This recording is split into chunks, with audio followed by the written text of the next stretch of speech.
Hello students, welcome you all to the video lecture on chapter number 8 Algebraic Expressions and Identities exercise 8.2. Question number 5. Question பாத்தீங்கன்னா obtain the product of first problem xy yz zx. So இந்த மாதிரி ஒவ்வொரு ப்ராப்ளம்லயும் நமக்கு நிறைய terms கொடுத்திருக்காங்க. So அதோட product find out பண்ண சொல்லிருக்காங்க. Product அப்படினா multiplication find out பண்ண சொல்லிருக்காங்க. So நம்ம first problem எடுத்துக்கலாம். First problem பாத்தீங்கன்னா product வந்து கொடுத்திருக்க terms எல்லாத்தையுமே நம்ம வந்து மல்டிப்ளை பண்ணி என்னன்றதை சிம்பிளிஃபை பண்ணி எழுதணும். கொடுத்திருக்க term xy yz into zx. இதில் பார்த்தீங்கன்னா என்னென்ன வேரியபிள்ஸ் இருக்கு x y z. So 3 different variables இருக்கு. ஸோ அப்போ x எத்தனை தடவை ரிப்பீட் ஆகுதுன்னு பாருங்க, 2 தடவை ரிப்பீட் ஆகுது. ஸோ அதோட பவர் பார்த்தீங்கன்னா இங்கே எதுவுமே இல்லை அப்படின்னா பவர் வந்து 1, இங்கேயும் அதே மாதிரி பவர் எதுவுமே இல்லை அப்படின்னா பவர் வந்து 1. ஸோ அதே மாதிரி y ஓட பவர் பார்த்தீங்கன்னா இங்கே 1, இங்கே 1, z ஓட பவர் இங்கே 1, இங்கே 1. ஸோ 2 தடவை x டேர்ம்ஸ் இருக்கு, ரைட்? ஸோ 2 தடவை எழுதுறதுக்கு பதில் நம்ம வந்து ஒரு தடவை எழுதினா போதும். x பவரை வந்து ஆட் பண்ணிக்கோங்க. ஸோ பவர் என்னது? இங்கே ஒரு 1, இங்கே ஒரு 1. ஸோ 1 + 1 பவரை ஆட் பண்ணிக்கலாம். அதே மாதிரி y பார்த்தீங்கன்னா ஒரு தடவை எழுதினா போதும். y ஓட பவர் வந்து 1 + 1. அதே மாதிரி z அப்படின்றது ஒரு தடவை எழுதினா போதும். z ஓட பவர் 1 + 1. ஸோ அப்போ 1 + 1ன்றது 2, அதாவது எக்ஸ் ஸ்கொயர். அதே மாதிரி y பார்த்தீங்கன்னா பவரில் 1 + 1 2 y ஸ்கொயர். z ஓட பவர் வந்து 1 + 1 again 2, so z square. So நடுவில் பார்த்தீங்கன்னா மல்டிப்ளிகேஷன் ஆப்ரேட்டருக்கு நம்ம அதை ரிமூவ் பண்ணிட்டும் எழுதலாம். ஏன்னா இதுக்கு மேலே இதை வந்து சிம்பிளிஃபை பண்ண முடியாது. ஏன்னா இது வேற வேரியபிள், எக்ஸ் வேற, y வேற, z வேற. ஸோ ஒன்ஸ் எழுதியாச்சு அப்படின்னா நம்ம இந்த மாதிரி ஆப்ரேட்டரை ரிமூவ் பண்ணிட்டு X square y square z ஸ்கொயர்னு எழுதிக்கலாம். ஸோ இதுதான் வந்து ஃபர்ஸ்ட் ப்ராப்ளமோட ப்ராடக்ட். செகண்ட் ப்ராப்ளம் பார்த்தீங்கன்னா ப்ராடக்ட் வந்து என்னென்ன டேர்ம்ஸ் கொடுத்துருக்காங்க?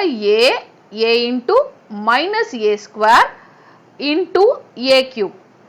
ஸோ இப்போ இதில் பார்த்தீங்கன்னா ஒரு டேர்முக்கு வந்து மைனஸ் இருக்கு, இங்கே வந்து எந்த சிம்பிளுமே இல்லை அப்படின்னா ப்ளஸ் இருக்குன்னு அர்த்தம்.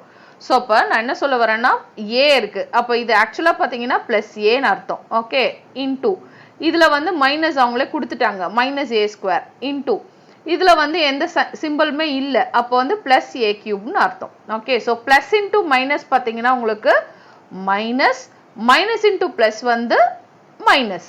Okay, so plus into minus minus, minus into plus வந்து மைனஸ். ஸோ காமனாக நம்மளுக்கு இதோட சிம்பிள் பார்த்தீங்கன்னா மைனஸ்ன்னு தெரிஞ்சு போச்சு, right? And then coming to the power. Power பார்த்தீங்கன்னா இங்கே என்ன இருக்கு? 2 இருக்கு, 3 இருக்கு, இங்கே எதுவுமே இல்லை அப்படின்னா 1 இருக்குன்னு அர்த்தம். ஸோ அப்போ 3 டேர்மே பார்த்தீங்கன்னா ஏ தான் இருக்கு. அப்போ ஏவை வந்து காமனாக நம்ம எழுதிக்கலாம், பவர் வந்து ஆட் பண்ணிக்கலாம். என்னென்ன பவர் இருக்கு? 1 + 2 + 3. ஸோ அப்போ சைன் வந்து மைனஸ் ஏ பவர் 1 + 2 + 3 வந்து 6, a power 6, minus a power 6 தான் answer for the second problem. Third problem பார்த்தீங்கன்னா இதே மாதிரி மல்டிப்ளிகேஷன் ஃபைண்ட் அவுட் பண்ணணும். ஸோ என்னென்ன டேர்ம்ஸ் கொடுத்துருக்காங்க? 4 டேர்ம்ஸ் கொடுத்துருக்காங்க இங்கே. So 2 × 4y × 8y square × 16y³. So இதில் என்னென்னலாம் கான்ஸ்டன்ட் டேர்ம்ஸ் இருக்குன்னு பாருங்க. 2, 4, 8, 16. ஸோ அதெல்லாம் முதல்ல நம்ம வந்து மல்டிப்ளை பண்ணி எழுதிக்கலாம். ஸோ 2 × 4 × 8 × 16. அதே மாதிரி என்னென்னலாம் வந்து y டேர்ம்ஸ் இருக்குன்னு பாருங்க. y ஸ்கொயர் y³, அதெல்லாம் கம்பைன் பண்ணி நம்ம எழுதிக்கலாம். y square y³. So first constants எல்லாம் மல்டிப்ளை பண்ணிருங்க. 2 4s are 8, 8 8s are 64, 64 × 16. So 6 4s are 24, இங்கே ஒரு 2, 36, 38, அப்புறம் இங்கே வந்து 64. ஸோ 4, 8 + 4 வந்து 12, இங்கே ஒரு 1, 10 ஆயிடுச்சு, 1024.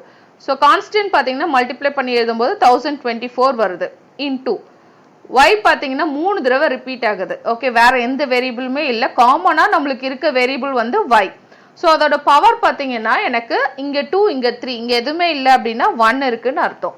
ஸோ பவர் எல்லாத்தையும் ஆட் பண்ணிக்கலாம். 1 + 2 + 3. ஓகே, ஸோ அப்போ 1 + 2 3, 3 + 3 வந்து 6. ஸோ அப்போ ஃபைனல் ஆன்சர் பார்த்தீங்கன்னா 1024 y power 6. So coming to the fourth problem, இதே மாதிரி ப்ராடக்ட் ஃபைண்ட் அவுட் பண்ணுங்க. ப்ராடக்ட் இஸ் ஈக்குவல் டு என்னென்ன டேர்ம்ஸ் இருக்கு? a × 2b × 3c × 6abc. So அதே மாதிரி ஜென்ரலாக நம்ம வந்து கான்ஸ்டன்ட்ஸ் எல்லாத்தையும் மல்டிப்ளை பண்ணிக்கலாம் ஃபர்ஸ்ட். ஸோ 2 3 6 தான் கான்ஸ்டன்ட்ஸ். ஸோ அப்போ அதை ப்ராக்கெட்டில் எழுதிக்கோங்க 2 into 3 into 6. என்னென்ன வேரியபிள்ஸ் இருக்கு? இங்கே வந்து a, இந்த டேர்மில் b, இந்த டேர்மில் c, இங்கே வந்து abc. abc எப்படி எழுதலாம்? a into b into c ன்னு எழுதிக்கலாம். So 2 3s are 6, 6 6 are 36. இப்போ என்னென்னலாம் வந்து டேர்ம்ஸ் வந்து ரிப்பீட் ஆகுது, வேரியபிள்ஸ் வந்து ரிப்பீட் ஆகுதுன்னு பாருங்க. மொத்தமாக பார்த்தீங்கன்னா a இருக்கு, b இருக்கு, c இருக்கு. ஸோ ஏல பவர் பார்த்தீங்கன்னா இங்கே 1, இங்கே 1, பிலையும் அதே மாதிரி இங்கே 1, இங்கே 1, சியில் அதே மாதிரி இங்கே 1, இங்கே 1. ஸோ அப்போ 2 தடவை ஏ எழுதுறதுக்கு பதில் ஒரு தடவை எழுதிக்கலாம், பவர் வந்து ஆட் பண்ணிக்கலாம். ஸோ 1 + 1, அதே மாதிரி b பவர் 1 + 1, அதே மாதிரி c பவர் 1 + 1. இந்த 3 டேர்மே மல்டிப்ளிகேஷனில் இருக்கு. ஸோ மல்டிப்ளையர் போட்டுக்கலாம். ஸோ அப்போ 36 1 + 1 வந்து 2 a², அதே மாதிரி b², அதே மாதிரி c². ஸோ ஆன்சர் பார்த்தீங்கன்னா 36 a² b² c². So coming to the 5th problem.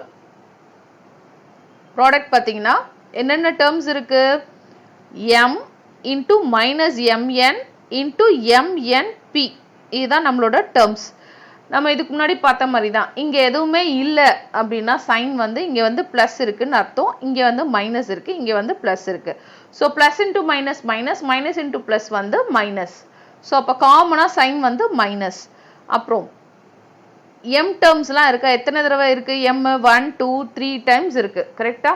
So வேணும்னா இப்படியே எழுதிக்கலாம், அப்படி இல்லைன்னா நம்ம வந்து ஜஸ்ட் இங்கே எதுவுமே கான்ஸ்டன்ஸ் இல்லை, இதை எப்படி பிரித்து எழுதிக்கலாம். m into n into m into n into p இப்படி பிரித்து எழுதிக்கலாம்.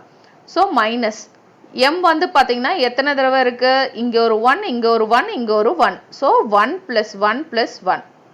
ஸோ காமனாக 3 தடவை இருக்கு, ஒரு தடவை எழுதினா போதும், பவர் எல்லாத்தையும் ஆட் பண்ணிக்கலாம். அதே மாதிரி n வந்து 2 தடவை ரிப்பீட் ஆயிருக்கு, ஒரு தடவை எழுதினா போதும், இங்கே ஒரு 1, இங்கே ஒரு 1. ஸோ அப்போ 1 + 1. p வந்து ஒரு தடவை தான் இருக்கு, அதை அப்படியே எழுதிக்கலாம். ஸோ அப்போ மைனஸ் m 1 + 1 + 1 வந்து 3m³. அதே மாதிரி n பார்த்தீங்கன்னா எத்தனை தடவை ரிப்பீட் ஆகுது? 1 + 1 2 n², அப்புறம் p.